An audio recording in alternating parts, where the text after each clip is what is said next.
hidhaa jaalalaa kutaa tokkoffaa. Barattoota lama turan.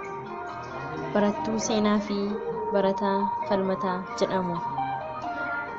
Isaan lamaanuu yuunivarsiitii Haramayaa keessatti damee barnoota injiinaringii barnoota seenaan waggaa 3ffaa yoo taatu, falmataan waggaa 4ffaadha.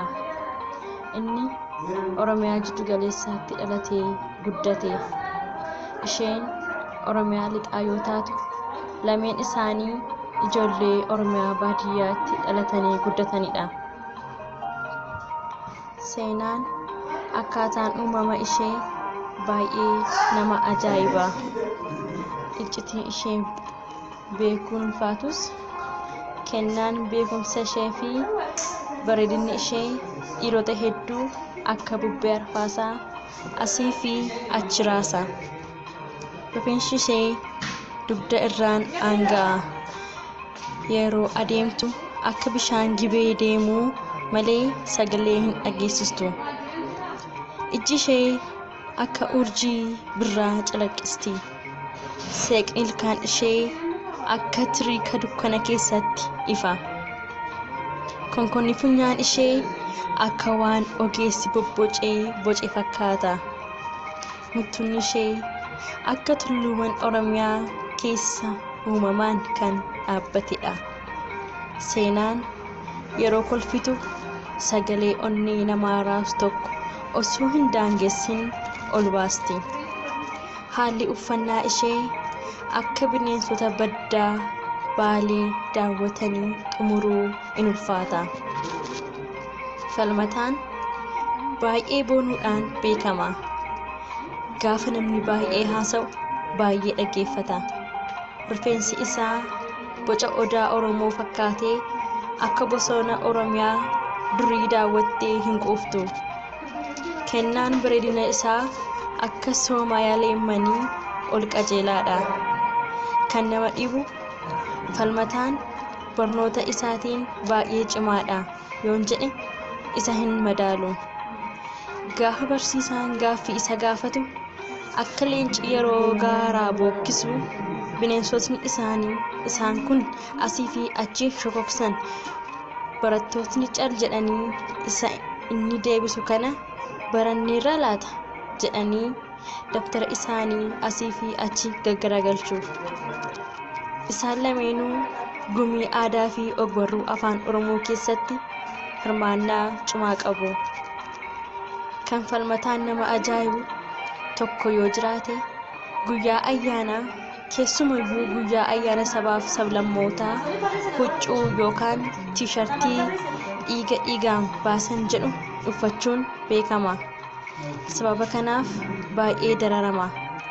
Haa ta'u malee osuma baratuu barattoota damee barnootaa isaa baratan kan waggaa 1ffaa hanga 3ffaaf barataniif barnoota dabalataa yookaan tiitoriyaalii barsiisa yeroo boqonnaa isaatti. Falmataan afaan Amaaraa osoo miliyoona 1 kennitee fi waan dubbatu hin fakkaatu. Barnoota dabalataa kan yeroo barsiisu barattoota saba biroo daree seenuu dhowwee barattoota Oromoo qofa isa barbaaduuf afaan Oromoo hiikee akka fedhetti barsiisa. Kanaaf sabaaf sablammoota biroo biratti baay'ee jibbamuu hin oolle.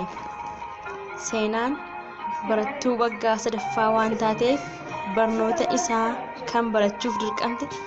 Isaan lameenuu jaalala sabaa, guddina afaanii fi jireenya isaanii yaaduu malee guyyaa tokkos waa'ee jaalalaa dubbatanii waan beekan hin fakkaatan.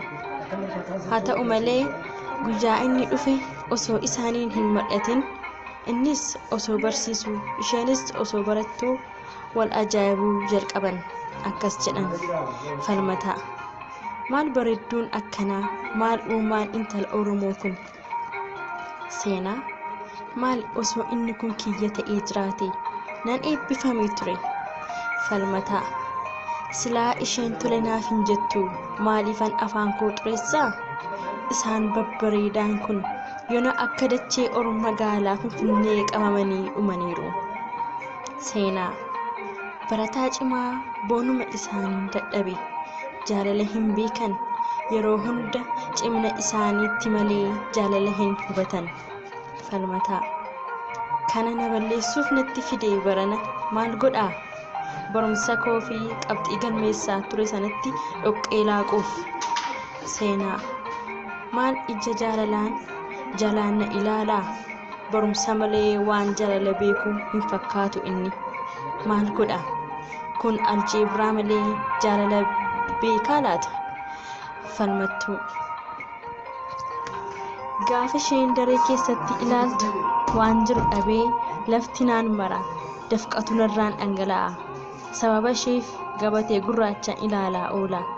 Achi garagaluu sodaadhee gaafadhus waan ture jettu hin fakkaattu maal godha.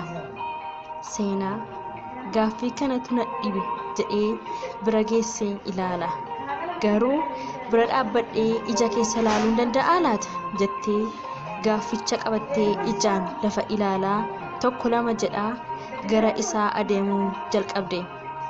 Gaaffii kanatu na dhibe jedhee bira geessee ilaala garuu bira dhaabbadhee ija keessa ilaaluu danda'aa laata jettee gaafficha qabattee ijaan lafa ilaalaa tokko lama jedhaa gara isaa adeemuu jalqabde. Kutaa lammaffaa tokkoffaa. Barattoota lama turan. Barattuu Seenaa fi barataa Falmataa jedhamu. Isaan lamaanuu